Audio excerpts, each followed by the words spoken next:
Alors, une petite séance bonus, en conclusion également, avec une petite remise en cause et puis une petite séance d'histoire de l'art.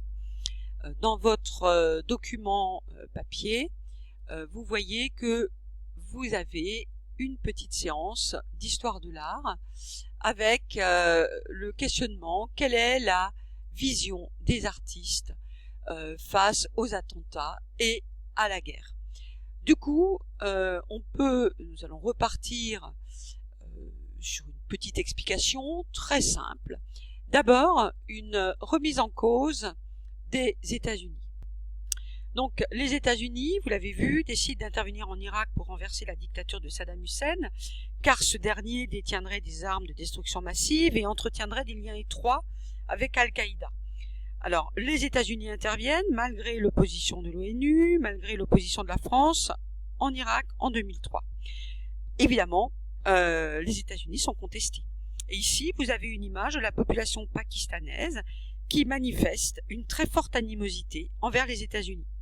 Ils sont victimes de bombardements qui visaient la frontière afghane et ils contestent donc l'hégémonie américaine. Alors cette guerre marque beaucoup les esprits et la culture.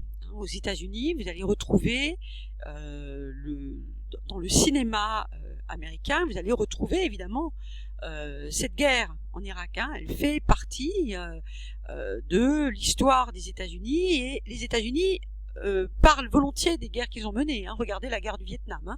Il y a énormément de films sur la guerre du Vietnam, bien plus que ce que vous avez sur la guerre en Algérie pour la France. Donc, on va retrouver ça au cinéma. Et puis, évidemment, on a là des réactions d'artistes à l'intervention américaine en Irak. Une peinture murale sur l'ancienne ambassade américaine à Téhéran, avec le drapeau des États-Unis en arrière-plan, et puis la statue de la liberté, mais avec une tête de mort. Et puis ici, toujours une peinture murale anti-américaine à Téhéran, pareil, où les lignes du drapeau américain sont terminées par des bombes et les étoiles sont remplacées par des nuages nucléaires. Vous avez également ici une caricature intéressante, caricature intéressante qui montre l'avenir d'un jeune Américain, qui est la guerre et la mort. Les États-Unis vont changer d'attitude et la situation aujourd'hui a changé. Les victoires militaires en Irak et en Afghanistan ne se sont pas vraiment transformées en succès diplomatique ni géopolitique, comme le montre cette caricature. Le nouveau président des États-Unis, M. Obama, est désireux de dialoguer davantage avec les autres pays de la planète. Et avec la montée en puissance de pays émergents comme la Chine ou l'Inde, le rôle à nouveau important de la Russie, l'affirmation de la République d'Iran au Moyen-Orient, eh bien, on commence à se dire qu'il vaut mieux parler d'un monde multipolaire, encore dominé néanmoins par les États-Unis, mais n'empêche un monde multipolaire. Alors en histoire de l'art, je vous demande de travailler sur deux visions d'artistes. Première vision d'artiste, une chanson, Manhattan Kaboul, que je vous demande d'écouter. Vous avez tous les liens sur le blog. Et cette chanson a été écrite peu après les attentats du 11 septembre et la seconde guerre d'Afghanistan. Elle a eu énormément de succès.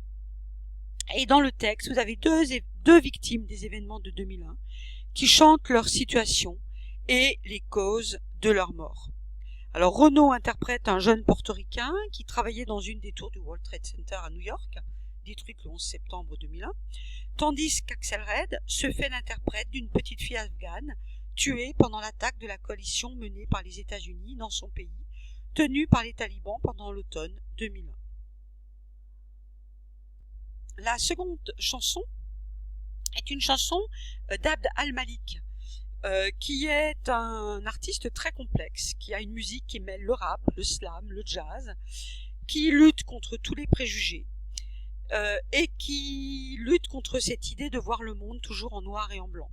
Il est d'origine congolaise, il a grandi dans un quartier du Neuhof à Strasbourg. Le quartier du Neuhof est un quartier défavorisé de Strasbourg. Alors il a fait beaucoup de bêtises, il s'est converti à l'islam, il est devenu soufi, c'est une mystique de l'islamisme, et sa chanson 12 septembre est une réponse à tous ceux qui ont vu dans les attentats du 11 septembre le signe d'un choc des civilisations. Il aimerait, au contraire, montrer par cette chanson autre chose que simplement une opposition entre des bons et des méchants. Alors je vous invite à écouter ces chansons et à faire votre travail. Bon courage à tous.